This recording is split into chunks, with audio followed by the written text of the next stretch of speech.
พระก็เป็นมนุษย์เป็นคนเป็นตุชนมีกิเลสมันห้ามบ่ได้หลวงพ่อหลวงตาลูกไตเสียเมียไตจากมาบวช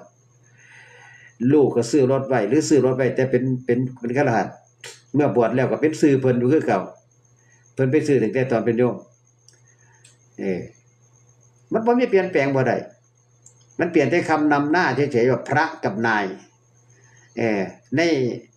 สมุดเล่มก็คือนายกนายขอเป็นเจ้าของรถแต่ยังบวชอยู่แต่ถ้าท่านบวชไม่สึกท่านก็จะโอนไปให้กับลูกต่อเนี่ยโอนจากซื้อนายเนี่ยออกเป็น